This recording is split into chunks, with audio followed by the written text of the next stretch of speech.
같이 보신 말씀은 마태복음 11장 2절에서 15절 말씀입니다. 우리가 요즘 살펴보고 있는 마태복음은 당시 시대가 크게 변화하고 있었다는 것을 말해주고 있습니다. 저자인 마태는 그 중심에 서서 이스라엘의 변화를 직접 체험한 사람이었습니다. 신약 성경이 시작되는 마태복음은 구약의 마지막 성경인 말라기 이후 400년간의 침묵을 깨고 메시아가 도래했음을 말해주는 성경입니다. 하지만 대부분 사람들은 이 극적인 변화를 미처 알아차리지 못했습니다.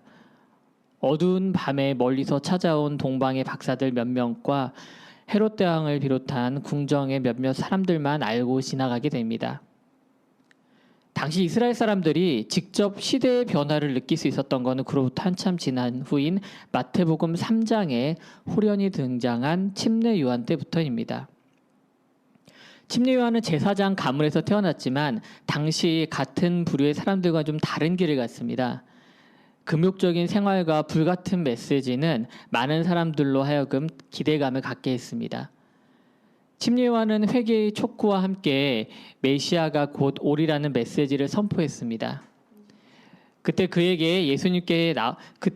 그러한 그에게 예수님께서 나오셨고 침례 요한을 도리어 예수님이 누구인지 알아차렸습니다. 그래서 침례를 원하는 예수님께 도리어 내가 주님께 받아야 하겠다고 겸손하게 말한 것입니다. 침례 요한과 예수님은 서로를 알아보았지만 아직 많은 사람들은 정확히 알 수 없었습니다. 그저 새로운 시대를 여는 두 명의 젊은 선지자들이겠거니 하면 그런 기대감만 가지고 있었던 것입니다. 왜냐하면 그들은 오랫동안 세계 강대국의 속국으로 살아왔기 때문입니다. 바벨론, 아수르, 페르시아, 헬라, 로마에 이르기까지 통치하는 국가만 바뀌었을 뿐 식민지란 처지는 그대로였기 때문입니다. 사실 그 와중에도 이스라엘은 잠깐의 독립을 맛본 적이 있었습니다. 우리가 보는 성경에는 잘 나오지 않지만 카톨릭이나 또는 정교회에서는 이 구신약 중간사를 다루는 마카베옥이라는 성경이 있습니다.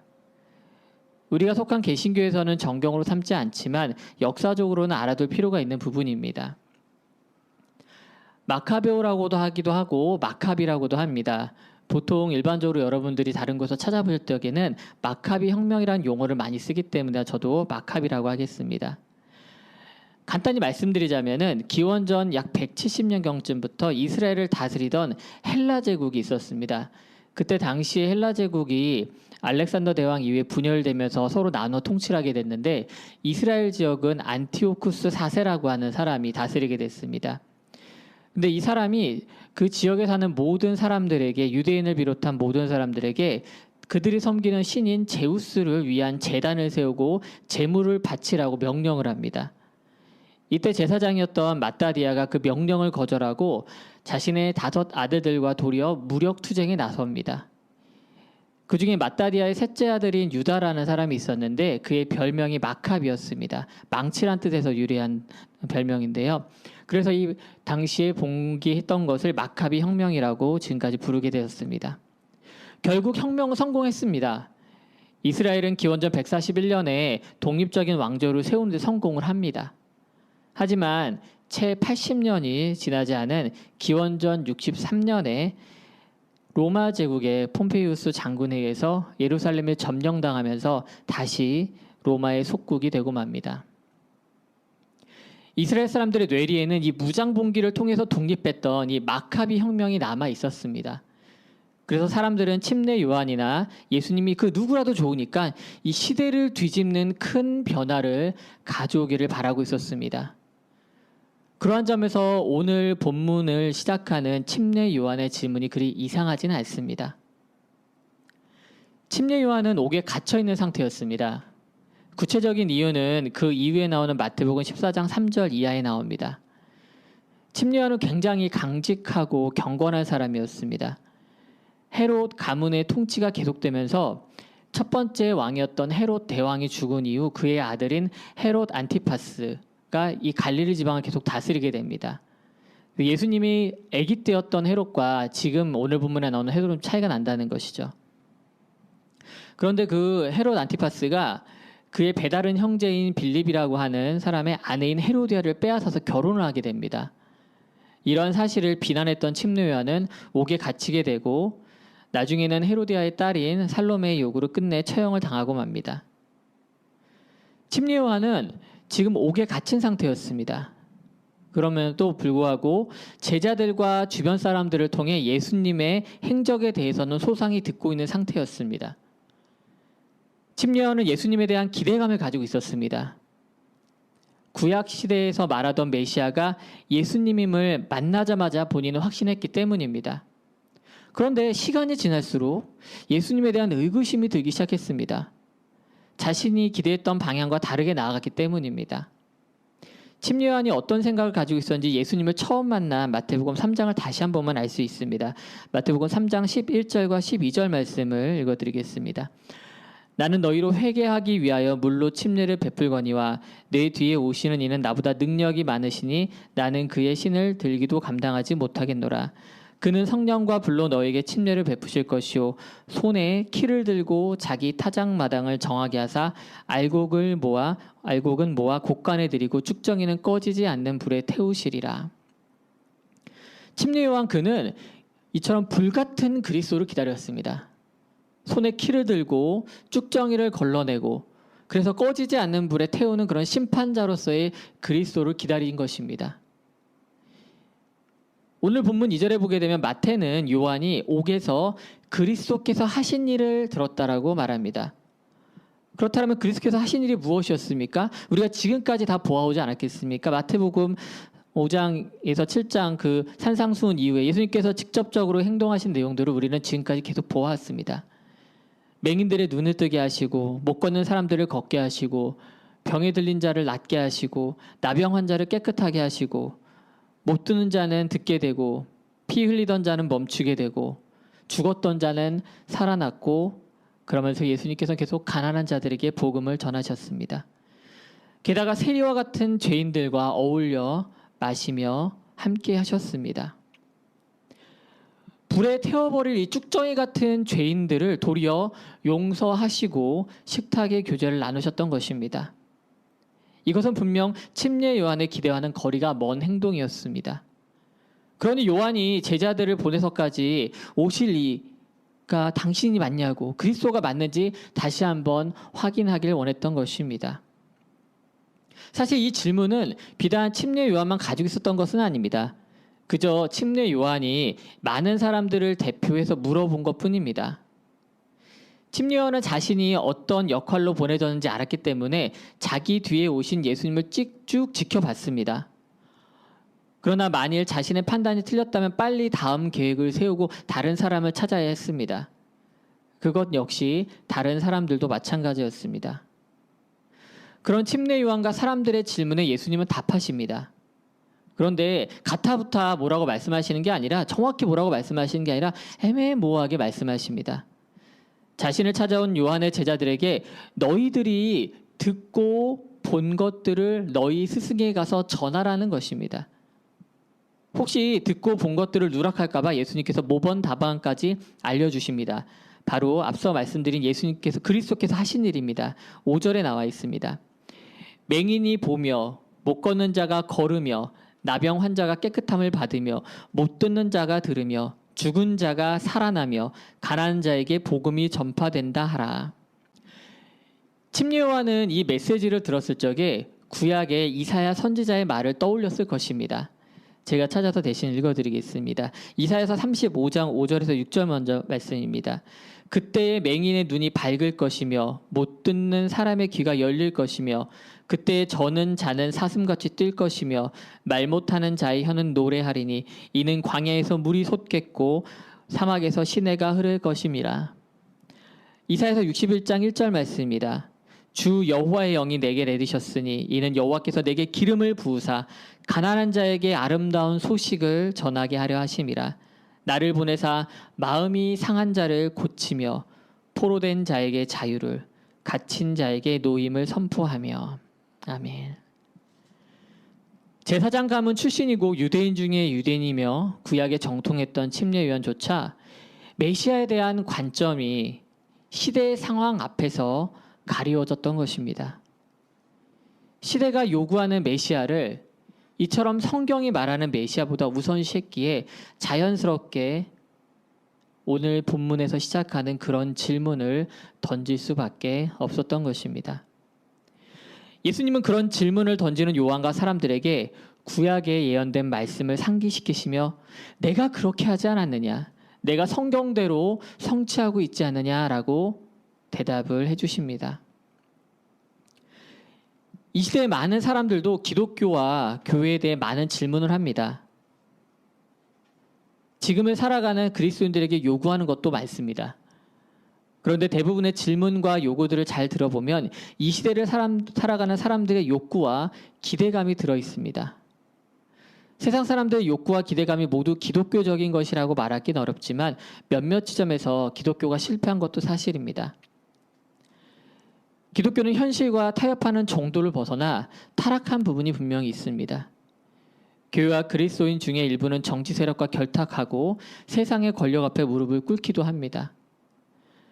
교인의 숫자가 많은 교회들은 그 자체가 권력이 되었습니다. 세상 법 위에 하나님의 법이 있다는 거룩한 체를 하면서 불법을 저지르고도 도리어 당당합니다.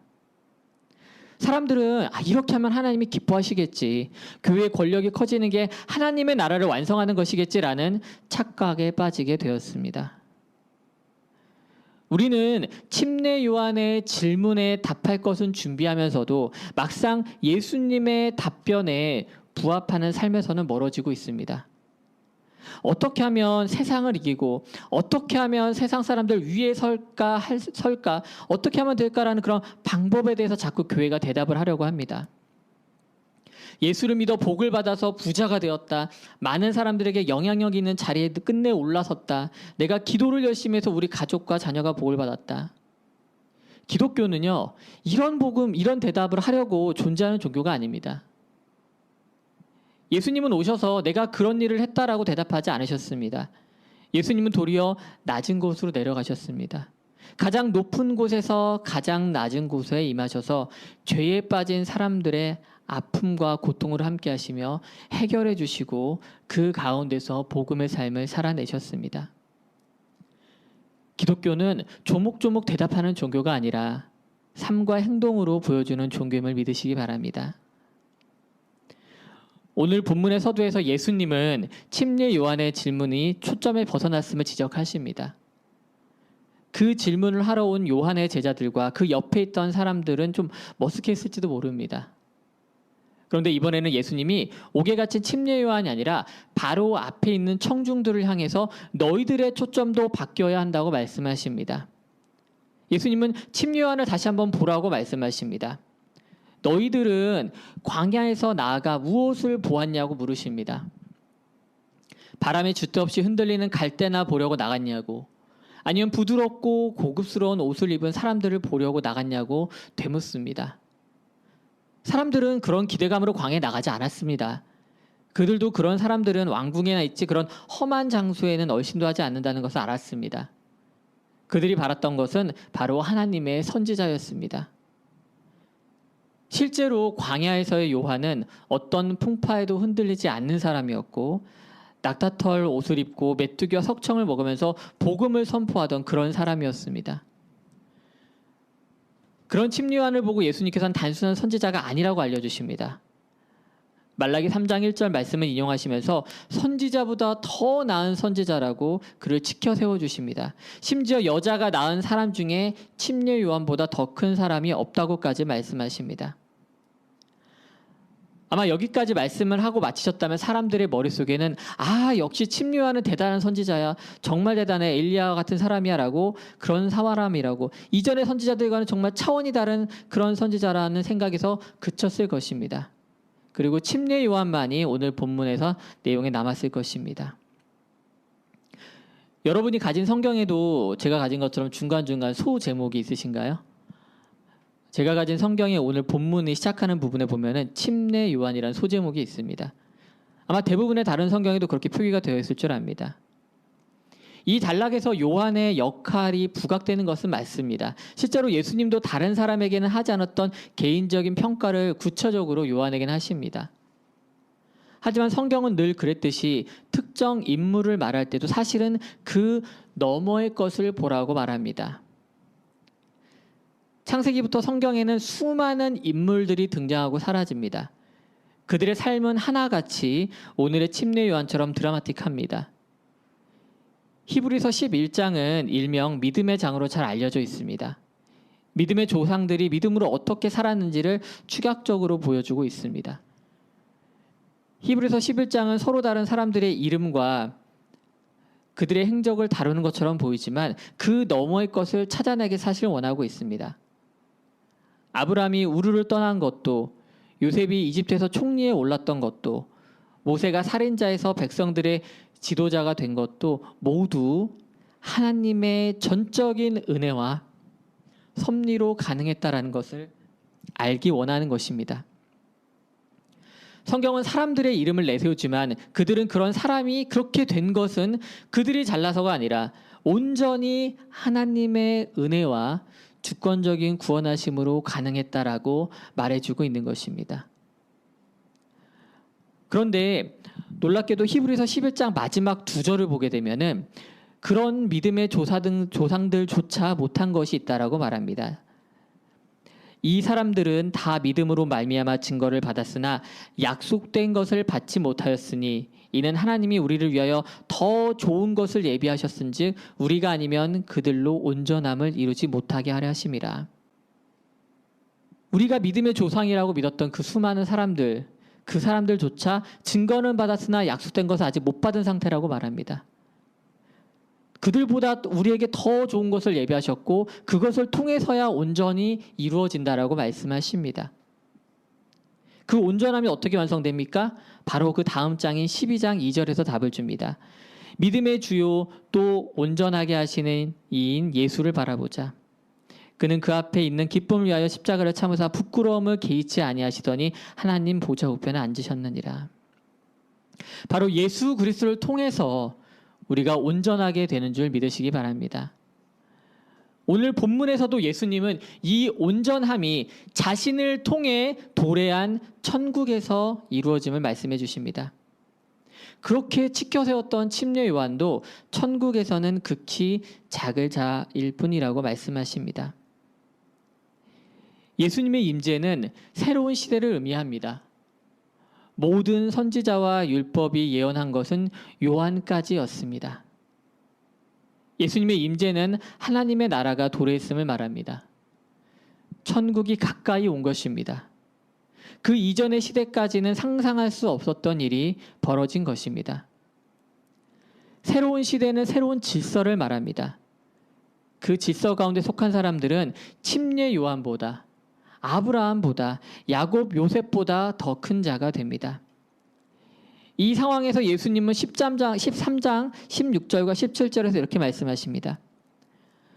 그러나 너희 눈은 봄으로 너희 귀는 들음으로 복이 있도다.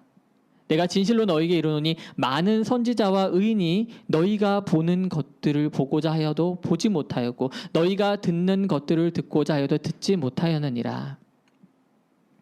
많은 사람들이 믿음의 조상들과 침례 요한에 대한 동경심과 경외심을 가졌지만 예수님은 그게 아니라는 것입니다.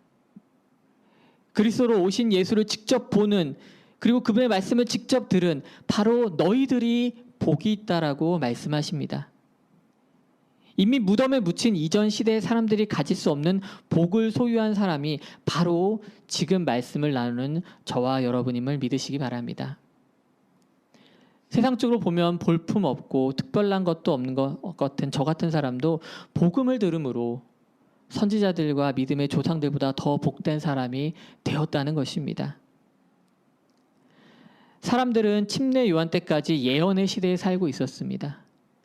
그 시대에는 침례 요한과 같은 사람이 가장 큰 사람이었습니다.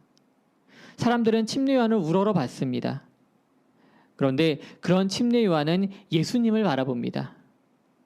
예언의 시대를 종결하고 그 예언이 현실이 되는 성취의 시대를 열어가실 예수를 그리스도로 바라보는 것입니다. 사랑하는 성도 여러분, 우리의 눈과 귀도 눈앞에 보이는 요한 같은 사람들을 넘어서서 예수 그리스도를 바라보길 원합니다. 사람들이 말하는 소위 믿음으로 성공한 사람들을 보는 것에서 멈추지 말고 그 너머에 있는 새로운 시대인 천국을 바라보기를 원합니다. 그래서 예언의 시대에서 이제는 성취의 시대를 사는 저와 여러분이 되길 소망합니다. 말씀을 마무리하겠습니다. 달을 가리키는 손가락을 따라 달을 봐야 하는데 그 손가락 끝만 본다는 말을 아마 들어보셨을 것입니다. 진짜 봐야 할 것들은 놓치고 그 진리까지 가지 못하고 엉뚱한 곳에서 찾는 경우를 빗대어 말하곤 합니다. 많은 사람들이 성경을 읽고 진리를 찾으려고 합니다. 기독교를 통해서 진리를 탐구하려고 합니다. 그런데 이미 나만의 진리를 들고 그 잣대로 성경을 보고 기독교를 체험하려고 하는 경우를 종종 봅니다. 답정너라는 요즘 말이 있습니다. 답정너. 준말이겠죠. 무슨 준말이냐면요. 답은 정해져 있으니 너는 대답만 하라는 말입니다.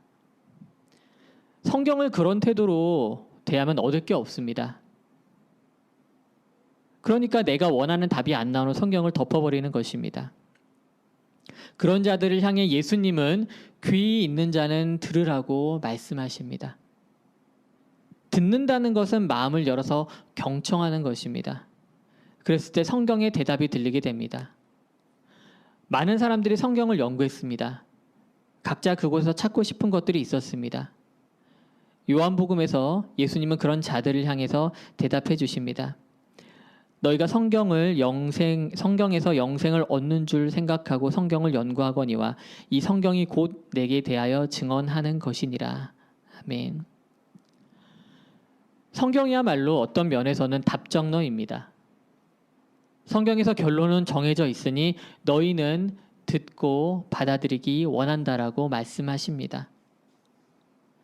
성경은 지금 저와 여러분이 예수를 그리스도로 믿어 하나님의 나라에서 그분의 자녀로 살기 원한다고 답해 줍니다. 예수 그리스도가 오신 이후 천국은 가까이 왔고 그 시대부터 예수를 간절히 찾던 사람들로 인해 천국은 침노당하고 또한 성취할 수 있게 되었습니다. 사랑하는 함께 세우는 성도 여러분, 우리의 처음 질문이 어떠했더라도 괜찮습니다. 지금 가지고 있는 질문이 무엇이라도 괜찮습니다. 주님은 언제든지 대답해 줄 준비가 되어 있으십니다. 그 대답은 바로 여러분들을 위한 것입니다. 질문과 대답을 통해 하나님을 더욱 알아가고 예수 그리스도를 닮아가며 온전히 성도의 삶을 누리시는 저와 여러분이 되길 주님의 이름으로 축원합니다.